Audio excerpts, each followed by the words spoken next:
Welcome to Digi for Tech. Please subscribe and press the bell icon. आज का मेरा tech news पूरा देखिए, बहुत सारे नए अनाउंसमेंट हुए हैं और काफी इंटरेस्टिंग टेक न्यूज है। और कल के टेक न्यूज के लिए सॉरी है, तो आज कल और आज का दोनों का combined tech news latest information के साथ शुरू करते हैं बिना किसी समय बर्बाद के। तो पहला टेक न्यूज है एप्पल का, जो नेक्स्ट ईयर यानी कि 2021 से जो उसका जो पीसी आएगा और जो लैपटॉप आएगा उसमें एप्पल प्लानिंग कर रहा है कि वो खुद का ही प्रोसेसर रिलीज करे, यानी कि अब वो इंटेल या एएमडी का प्रोसेसर नहीं देगा। ऑनर 10X जो अब तक का सबसे सस्ता 5G फोन हो सकता है, इसकी कुछ लीक्स डिटेल सामने आए हैं कि इसकी चाइनीज प्राइस रहेगी 1000 चाइनीज युआन, जिसे आप इंडियन मार्केट में कन्वर्ट करते हैं तो लगभग 10,500 रुपए बनता है। अगर इस प्राइस पे ये फोन आ जाता है तो ये सबसे सस्ता 5G फोन होगा एक मिडिल क्लास आदमी के लिए। एप्पल का जो आईफोन SE 2020 एडिशन जो अभी लेटेस्ट रिलीज हुआ है, इसके एंथुतु बेंचमार्क स्कोर सामने आ चुके हैं। आप देख सकते हैं 4,92,166 इसके स्कोर आए हैं। इसको देख के ये लगता है कि एप्पल ने अपना जो A13 बायोनिक चिप है उसको अनलॉक करके इस पे दिया है। गूगल डीओ पे अब आपको नया अपडेट मिलने वाला है, जिससे अभी कोविड सिचुएशन पे, क्योंकि नेटवर्क कंजेशन है, तो आप लो इंटरनेट स्पीड पे भी इस डीओ को यूज कर पाएंगे बिना कोई प्रॉब्लम के। वीवो का iQOO Neo 3 5G भी लॉन्च हो चुका है स्नैपड्रैगन 865 प्रोसेसर के साथ और 4500 mAh की बैटरी, 44 वाट के fast charging, UFS 3.1, wifi 6, dual 5G का सपोर्ट इसमें दिया गया है। और सबसे कमाल की बात है, इसका जो बेस वेरिएंट है वो रेडमी के K30 Pro से भी सस्ता है, एक चाइनीज युआन का, क्योंकि रेडमी के K30 Pro का चाइनीज वैल्यू है 2,999 चाइनीज युआन और इसका वैल्यू है 2,998 चाइनीज युआन, यानी कि इंडियन मार्केट पे ये फोन लगभग 32,000 का आ सकता है। तो आप ये सोचिए, स्नैपड्रैगन 865 पहली बात फ्लैगशिप प्रोसेसर, दूसरी बात 5G, तीसरी बात UFS 3.1 की कनेक्टिविटी, 44 वॉट का फास्ट चार्जिंग, 4500 mAh बैटरी के साथ। तो ये जो कॉम्बिनेशन है ये सिर्फ 32,000 में काफी अच्छी डील है। गूगल का स्टेडिया जो यूजर है उसकी ग्रोथ सडनली इंक्रीज हो गई है, क्योंकि कोविड पे गूगल ने कहा कि मैं अपने नए कस्टमर को 2 महीने का फ्री ट्रायल एक्सेस दूंगा। तो ये सुनते ही यूएस मार्केट के जितने भी गेमर्स थे, इंटरेस्टेड लोग थे, वो सब के सब गूगल स्टेडिया पे आ गए और इससे गूगल का ग्रोथ काफी ज्यादा इंक्रीज हो गया। 1 मिलियन इंस्टॉल हो चुके हैं गूगल स्टेडिया के। नासा ने चांद का एक नया मैप तैयार करके दिया है कि इससे आने वाले जो फ्यूचर जो प्रोग्राम्स होंगे उसमें काफी हेल्प मिलेगा। वैसे नेक्स्ट प्रोग्राम होने वाला है 2024 पे, जिसमें नासा और इंडिया ये सब भेजेंगे अपने सैटेलाइट्स को, कहां, चांद पे। HP ने काफी अच्छा काम किया है जिसकी तारीफ बनती है, वो ये है कि HP ने इंडिया पे ऑफर कर दिया है free remote assistance PC users के लिए, चाहे वो किसी भी ब्रांड के लिए हो। ध्यान से सुनिएगा, चाहे वो किसी भी ब्रांड के लिए हो, चाहे वो लेनोवो हो, HP हो, डेल हो, सोनी हो, वायो हो, कोई भी ब्रांड के यूजर को HP असिस्ट करेगा ताकि वो रिमोटली डायग्नोस्टिक कर सके अपने सिस्टम को। HP ने इसके लिए प्रॉपर एक टोल फ्री नंबर भी रिलीज किया है और एक ईमेल आईडी भी रिलीज किया है। बड़े बड़े आईटी फर्म भी HP से कंफर्म कर सकते हैं। वीवो ने भी डिक्लेयर कर दिया है कि वो अपना खुद का iQOO UI लॉन्च करने वाला है अपने iQOO फोन्स के लिए, और नए फोन के साथ साथ पुराने फोन्स पे भी चलेगा। तो अभी मैं बता दूं, अभी वीवो का ये सब ब्रांड है iQOO, तो वीवो पे फन टच OS आपको देखने को मिलता था। अब iQOO UI जो है, अब वो देखना होगा कि iQOO UI फन टच का ही मॉडिफाइड वर्जन होता है या क्लोज टू स्टॉक एंड्रॉइड होता है, क्योंकि जैसे बड़ा बड़ा हल्ला रियलमी ने किया था, क्योंकि रियलमी आप जानते हैं ओप्पो का सब ब्रांड है और ओप्पो में आता था कलर OS, और रियलमी ने यह हल्ला किया हम क्लोज टू स्टॉक एंड्रॉइड करेंगे करके। बट जब रियलमी UI लॉन्च हुआ उससे देख के साफ ये पता चलता है कि वो क्लोज टू कलर OS है, ना कि क्लोज टू स्टॉक एंड्रॉइड है। कहने का मतलब उसने कलर OS को ही थोड़ा सा मॉडिफाई करके रियलमी UI बना दिया। यही हरकत वीवो अपने फन टच यूआई को मॉडिफाई करके iQ यूआई मत कर दे। और अगर मैं एंड्रॉइड प्लेटफॉर्म में सबसे बेस्ट यूआई इंटरफेस की बात करूं तो पहला तो स्टॉक है जो ऑफिशियल गूगल पिक्सल के आता है के साथ आता है। सेकंड है आपका ऑक्सीजन ओएस जो वन प्लस के साथ आता है, उसका टक्कर कहीं कोई नहीं कर सकता कस्टम रोम में। उसके बाद अदर्स आते हैं जैसे कि इमोशन यूआई जो हुआवे और ऑनर पे आता है, एमआई यूआई जो Xiaomi में, रेडमी में, पोको पे, ये सब में आता है। उसके बाद सैमसंग की यूआई आते हैं, वन यूआई। उसके बाद आते हैं ये Color OS, Fun Touch OS, Vivo iQ UI, ये सब यूआई आएंगे उसमें। MIUI 12 भी टीज हो चुका है, MIUI 12 भी लॉन्च होने वाला है। और MIUI 12 पे आपको काफी सारे अच्छे फीचर्स मिलेंगे, जैसे डार्क मोड वर्जन 2 मिलेगा, डीसी डीमिंग का फीचर मिलेगा। और डीसी डीमिंग का जो फीचर है वो पूरे वॉलपेपर, थीम्स, हर एक जगह आपको दिया जाएगा। कैमरा ऐप को भी आप कस्टमाइज कर सकते हैं, बहुत सारे ऐसे फीचर्स के साथ आएगा ये। वैसे तो ये स्टेबली आते आते ही इस साल का एंड हो जाएगा, Q4 2020 आप मान के चलिए, क्योंकि MI अपडेट के मामले में सबसे बेकार ब्रांड है। चाहे वो सॉफ्टवेयर अपडेट हो, चाहे वो किसी भी चीज के लिए हो। MI के हार्डवेयर अच्छे होते हैं, फोन अच्छे होते हैं, बट सॉफ्टवेयर अपडेट सबसे बेकार सपोर्ट है MI का। चाहे आप MI का स्टॉक एंड्रॉइड सीरीज पकड़ लीजिए, MI का A1 सीरीज जो मी A1, मी A2, मी A3 स्टॉक एंड्रॉइड बोल के लॉन्च किया, बट अभी तक MIUI 2, MIUI क्या है, मी A3, तीनों पे एंड्रॉइड 10 का अपडेट नहीं मिला है। और अपडेट के मामले में सबसे बेस्ट कंपनी है पूरे मार्केट पे, वर्ल्ड लेवल पे, वो है नोकिया एंड्रॉइड प्लेटफॉर्म पे। और iOS प्लेटफॉर्म में तो एप्पल है। एप्पल जो 5 से 7 साल तक अपने सॉफ्टवेयर को अपडेट देता है। और एंड्रॉइड का स्टॉक एंड्रॉइड भी आप फोन लेंगे तो आपको सिर्फ 3 साल के सॉफ्टवेयर अपडेट की गारंटी मिलती है। इसीलिए लोग आईफोन, अगर आप आईफोन 6 भी ले रहे हैं, वो भी आज की डेट पे वर्जन iOS के 13.3 पे चल रहा है, जो कि उनका लेटेस्ट ऑपरेटिंग सिस्टम है। तो ये डिफरेंस होता है प्लेटफॉर्म का।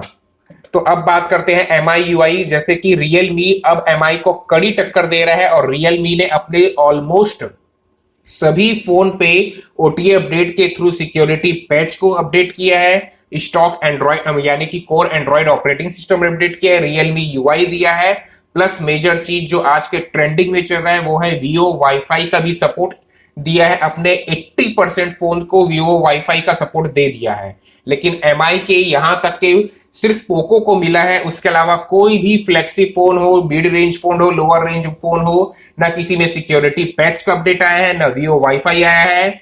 जो एज इट इज जब लॉन्च हुआ था वही फीचर्स के साथ आज भी घसीटे जा रहा है MIUI वाला। जूम ऐप के का बहुत ज्यादा सभी जगह तानाशाही चल रहा है कि ये बेकार ऐप है, डिलीट करो, यूज मत करो, ये है वो है, डेटा चोरी होता है। तो फाइनली जूम ऐप ने भी इस रिएक्शन पे फीडबैक देके अपना जूम ऐप का वर्जन 5 लॉन्च कर दिया है। ये बेहतर इंक्रिप्शन सपोर्ट के साथ आता है और काफी कंट्रोल्ड यूजर है, और 256 बिट इंक्रिप्शन के साथ ये लॉन्च हुआ है ताकि आपकी डेटा सेफ और सिक्योर रहे। Realme का X50 5G फोन लॉन्च हो चुका है। ये Realme X50 Pro जो था उसका एक लाइटर वेरिएंट है। जैसे कि आप जानते हैं Realme X50 Pro जो था वो आया था स्नैपड्रैगन के 865 के साथ, 5G के साथ, और उसी तरीके से Realme X50 आ रहा है स्नैपड्रैगन के 765G के साथ, ये भी 5G सपोर्ट है, 120 हर्ट्ज का डिस्प्ले है। और इसकी चाइनीज प्राइस निकल के आई है 1999 चाइनीज युआन, यानी कि लगभग 21,500 रुपए अगर आप इसे इंडियन मार्केट पे कन्वर्ट करते हैं तो। इसमें 2 वेरिएंट आएंगे, 6GB रैम और 8GB रैम। 6GB वाला 21,500 और 8GB रैम वाला जा सकता है 25,000 रुपए का। और इसमें 4200 mAh की बैटरी है, 30 वाट का फास्ट चार्जिंग है। अब देखते हैं ये इंडियन मार्केट पे किस प्राइस पे आता है। मोटरोला एज प्लस और एज का भी काफी टाइम से लीक आ रहा था, ये दोनों फोन ही लॉन्च हो चुके हैं, यूरोपियन मार्केट पे अभी फिलहाल लॉन्च हुए हैं। और ये जो एज प्लस है ये फ्लेक्सिब हार्डवेयर के साथ आता है, स्नैपड्रैगन 865 वाला प्रोसेसर के साथ, या और मोटरोला का जो एज फोन है ये स्नैपड्रैगन 765G के साथ आता है। दोनों ही फोन 5G कैपेबल है, वाटरफॉल डिजाइन है, पंच होल डिजाइन कैमरा है, और एज में आपको ट्रिपल रियर कैमरा सेटअप मिला है। और एज प्लस में क्वाड रियर कैमरा सेटअप आपको दिया गया है, fast charging dual 4G VoLTE face password 5G, और एज प्लस में आपको 108 मेगापिक्सल का मेन कैमरा सेटअप दिया है और एज में आपको 64 मेगापिक्सल का मेन कैमरा सेटअप दिया है। इसकी प्राइस तो आप मत पूछिए क्योंकि ये यूरोपियन मार्केट पे लॉन्च हुआ है और यूरोपियन मार्केट को अगर आप रफली कन्वर्ट करते हैं इंडियन प्राइस टैग पे तो ये एज प्लस लॉन्च हुआ है नियर अबाउट 78,000 रुपीज पे और मोटरोला का एज लॉन्च हुआ है नियर अबाउट 56,000 रुपीज पे।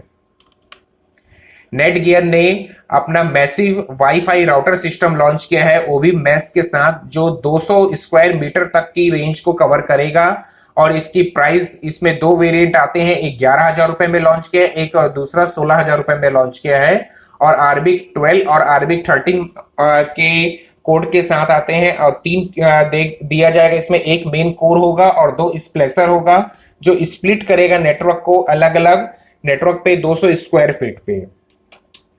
फेसबुक ने मैसेंजर किट को भी फाइनली लॉन्च कर दिया है। पहले तो ये टेस्टिंग मोड में था यूएस पे, अब ये ग्लोबल बेसिस पे लॉन्च हो चुका है। अगर आप इंटरेस्टेड हैं तो फेसबुक को किड ऐप को प्ले स्टोर से लॉन्च कर मतलब रिलीज कर सकते हैं, इंस्टॉल कर सकते हैं। इसमें अच्छी पेरेंटल सपोर्ट भी दिया गया है। आईफोन 12 के सीरीज जो है और आईफोन SE प्लस है इसके लॉन्च में कुछ डिले हो सकता है, ऐसे रिपोर्ट से निकल के आया है। मोस्ट प्रोबेबली जो आईफोन का SE प्लस जो है ये आ सकता है लगभग इस साल के अंत तक और आईफोन 12 अगर ज्यादा डिले हुआ तो वो पोस्टपोन्ड हो सकता है सीधा नेक्स्ट ईयर पे। Xiaomi का मीजा स्कूटर 1S लॉन्च हो चुका है। इसकी 30 किलोमीटर का जो रेंज है और 25 किलोमीटर की टॉप स्पीड है, मतलब एक बार आप चार्ज करेंगे तो ये 30 किलोमीटर तक ये इसकी बैटरी बैकअप आपको देगी। इसकी टॉप स्पीड है 25 किलोमीटर और 12.5 किलो का इसका वजन है और ये 100 किलो तक का वजन को ले सकता है यानी कि लोड सपोर्ट कर सकता है। इसकी चाइनीज प्राइस है 1999। अगर आप इसे इंडियन मार्केट पे कन्वर्ट करते हैं तो लगभग 21,500 के आसपास आता है। ये Xiaomi ने एक नया पेटेंट रजिस्टर करवाया है जो कि काफी कुछ कॉन्सेप्ट लिया गया है मोटोरोला के रेजर सीरीज के हिंच फोल्डिंग फोन के पैटर्न पे और सेम मोटोरोला ही जो है जो फ्लिप अपना फोन लाया है रेजर वाला उसी को देख के सैमसंग ने अपना Z फ्लिप लॉन्च किया। उसके बाद अब Xiaomi बहुत सारे ब्रांड अब एक दूसरे के कुछ डिजाइन को मॉडिफाई करके पेटेंट कराते हैं और फिर मार्केट पे रिलीज करते हैं। माइक्रोसॉफ्ट का 365 जो ऑफिस है उसका इंडियन प्लान आ चुका है। अब आप इसे इंडिया पे परचेस कर सकते हैं मंथली बेसिस पे। अगर आप सिंगल यूजर हैं तो आपको ₹420 रुपीज पड़ेगा पर मंथ और अगर आप फैमिली सब्सक्रिप्शन लेते हैं तो आपको 530 रुपीज पड़ेगा पर मंथ का। ये वैसे इंडिया के हिसाब से काफी कॉस्टली है बट वैसे तो इंडिया में लोग पायरेसी वाला चलाते हैं, क्रैक्ड वर्जन है। अब बहुत से लोग ऑफिस वाले जॉब वाले कुछ चलाएंगे इसे but day to day normal जो यूजर होता है वो तो इसे परचेस करेगा नहीं। वो डेफिनेटली भले ओल्ड वर्जन MS ऑफिस चला लेगा लेकिन क्रैक्ड चलाएगा। वो हर महीने का 400-500 रुपए नहीं देगा। आज इंडिया पे 400-500 रुपए का तो लोग ब्रॉडबैंड चलाते हैं हर महीने का। जितने भी D2S सर्विसेज हैं उन्होंने अपनी प्राइस को थोड़े से चेंजेस किए हैं, चाहे बोला जाए Tata sky, dish TV, Videocon, Airtel, सभी कंपनी ने। और अब इसके बाद अगर आप नया कनेक्शन लेते हैं तो आपको 100 रुपए सस्ता पड़ेगा और अगर आप कॉम्बो प्लान लेते हैं जैसे 6 महीना साल भर वाला तो भी आपको 100 रुपए सस्ता पड़ेगा। फोर्टनाइट गेम जो है अब फाइनली गूगल प्ले स्टोर पे ऑफिशियली तौर से आ चुका है।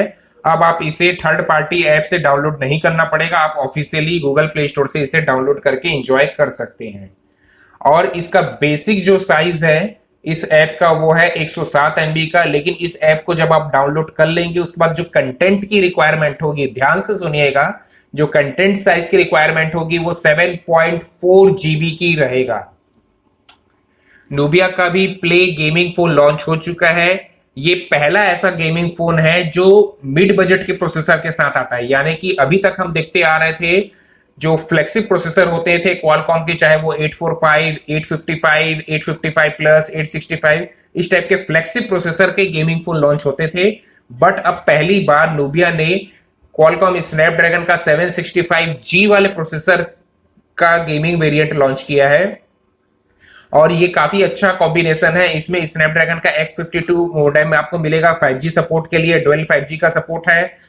5100 mAh की बैटरी है, 30 वॉट के फास्ट चार्जिंग, 144 हर्ट्ज का डिस्प्ले दिया गया है, ट्रिपल रियर कैमरा सेटअप दिया है, पंच होल डिजाइन वाला सेल्फी कैमरा है और इसकी प्राइस काफी सस्ती है। इसकी प्राइस रखी गई है 2399 चाइनीज युआन। अगर इसे आप कन्वर्ट करते हैं तो लगभग 25,000 रुपए पे अगर ये इंडियन मार्केट पे आता है, तो काफी अच्छी डील है। अगर आपको एक फोन चाहिए जिसका आपका टारगेट मोटिव रहेगा कि भाई मेरे को 5G भी चाहिए, गेमिंग भी चाहिए, बजट भी कम चाहिए, बैटरी भी ज्यादा चाहिए, रेस्पॉन्स टाइम भी ज्यादा चाहिए बैटरी का, डिस्प्ले का, तो ये एक मिड बजट पे 25,000 पे काफी अच्छी डील है।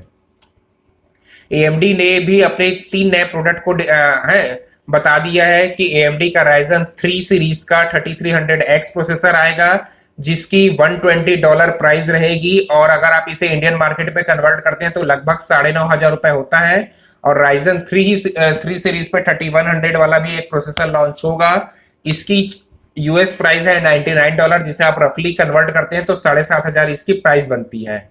और AMD ने यह भी बताया कि अब वो नया प्रोसेसर चिप लॉन्च करेगा मदरबोर्ड के लिए, जो कि है B550। अभी तक जो चलन में था वो था B450 और B550 में आपको AMD की तरफ से आने वाला एंथुसियास्टिक सीरीज का जो चिपसेट होता था X570, उसमें के कुछ इनहेंस फीचर इसमें इंटीग्रेट करके दिए जाएंगे, जो कि था PCIe स्लॉट जो था वो वर्जन 4 वाला आपको सपोर्ट इसमें मिल जाएगा। जियो और फेसबुक का डील कंफर्म हो चुका है और मैं आगे इसके बारे में बताऊंगा। जियो और फेसबुक का डील होने के बाद अब आप व्हाट्सएप पे जियो मार्ट ई-कॉमर्स वेबसाइट का भी यूज कर पाएंगे बिना कोई प्रॉब्लम के। नेटफ्लिक्स का जो अकाउंट रेस है वो काफी इंप्रूव हुआ है इस कोविड सिचुएशन पे। Nearly about 183 million subscriber increase हुए हैं ग्लोबल बेसिस पे इस लॉकडाउन सिचुएशन पे। Q1 2020 की अगर हम बात करें तो 183 मिलियन नेटफ्लिक्स पे नए सब्सक्राइबर ऐड हुए हैं। जियो और फेसबुक का फाइनली डील कंप्लीट हो चुका है। जियो पे फेसबुक इन्वेस्ट करेगा 43,574 करोड़ का इन्वेस्टमेंट करेगा, जिसे अगर आप रफली बोले तो हो सकता है 4.62 लाख करोड़। ये जो डील बनाने की कोशिश काफी टाइम से चल रही थी और जो फेसबुक का ओनर है मार्क जकरबर्ग, उसका फंडा ये है कि मार्केट पे हम जो चीज बहुत ज्यादा ट्रेंड कर रहे हैं, चलन पे है, जिसका फ्यूचर अच्छा है, उसका ऑल्टरनेटिव अगर मैं नहीं निकाल सकता तो उस कंपनी को सीधा सीधा परचेज कर लिया जाए। जैसे कि व्हाट्सएप बहुत ज्यादा हिट हो रहा था, व्हाट्सएप को उन्होंने खरीद लिया। इंस्टाग्राम हिट हो रहा था, इंस्टाग्राम को खरीद लिया। उसी तरीके से जो भी चीज हिट होता है या सक्सेस होता है उसको वो खरीदने के लिए दौड़ने चले जाते हैं। तो इस तरीके से जियो भी मार्केट बहुत ज्यादा हिट कर रहा है, इसलिए उन्होंने जियो पे 10% मार्केट शेयर खरीद लिए हैं, 10% बिजनेस शेयर, और इसका प्राइस उनको लगा है 43,574 करोड़ का। इससे जियो को प्लस पॉइंट ये मिलेगा कि जियो का जो 10% जो स्टेक उन्होंने खरीदा है उसके लिए पैसा इन्वेस्ट किया है, उस इन्वेस्टमेंट को जियो अब री इन्वेस्ट करेगा 5G नेटवर्क पे। और जियो अपना खुद का ई-कॉमर्स वेबसाइट लॉन्च कर रहा है और भी बहुत सारे नए चीजें जियो के लॉन्च होने वाले हैं और ब्रॉडबैंड मार्केट पे भी जियो काफी इंपैक्ट करेगा। हुआवे का नोवा 7 सीरीज जो है वो भी लॉन्च होने वाला है। नोवा 7, 7 SE, 7 Pro, इसमें 64 मेगापिक्सल का पेरिस्कोपिक कैमरा डिजाइन रहेगा। 5G के साथ ये फोन आएगा और अब देखना ये होगा 40 वाट के फास्ट चार्जिंग, 4000 mAh की बैटरी, इस किरिन के 985 वाले 5G प्रोसेसर और किरिन के 820 वाले 5G प्रोसेसर के साथ आएगा। इसमें आपको डुअल पंच होल डिजाइन मिलेगा, 32+8 मेगापिक्सल का कैमरा मिलेगा सेल्फी का, 6.57 इंच का OLED डिस्प्ले आपको मिल जाएगा। Xiaomi का जो Mi 10 यूथ एडिशन है उसके भी कुछ कैमरा के सैंपल सामने आए हैं। इसमें भी देख के लग रहा है कि क्वाड रियर कैमरा सेटअप है, उसमें से एक कैमरा आपका पेरिस्कोपिक डिजाइन है जिसकी मदद से 50x तक डिजिटल जूम किया जा सकता है और 5x तक का ऑप्टिकल जूम किया जा सकता है। और Mizu का 17 जो फोन है ये 8 मई को लॉन्च होने वाला है। इसमें भी आपको क्वाड रियर कैमरा सेटअप और एक फ्लैश रिंग डिजाइन वाला फ्लैश सेटअप मिलेगा पंच होल डिजाइन के साथ। 5G फोन ये भी रहेगा। अब देखते हैं इसमें बाकी और क्या नए फीचर्स आते हैं। रियलमी के बर्ड को भी स्पॉट किया गया है। आप देख सकते हैं रियलमी के बर्ड की कुछ डिजाइन किस तरीके से सामने आई हैं और इसकी कुछ प्राइस लीक होके आई है, लगभग $25 के आसपास ये हो सकता है। एचबीओ का जो मैक्स नाम का स्ट्रीमिंग ऐप एचबीओ भी लॉन्च करने वाला है। इस पे आपको एचबीओ और वार्नर ब्रदर का कंटेंट आपको मर्ज करके दिया जाएगा और इसकी पर मंथ कॉस्ट रहेगी $15 यूएस मार्केट के लिए। अगर आपको मेरी वीडियो पसंद आई है तो प्लीज मेरे वीडियो को लाइक कर दीजिए, शेयर कीजिए, कमेंट कीजिए, मेरे चैनल को सब्सक्राइब कीजिए और इस वीडियो को ज्यादा से ज्यादा शेयर कीजिए और अपनी फीडबैक दीजिए। Thank you.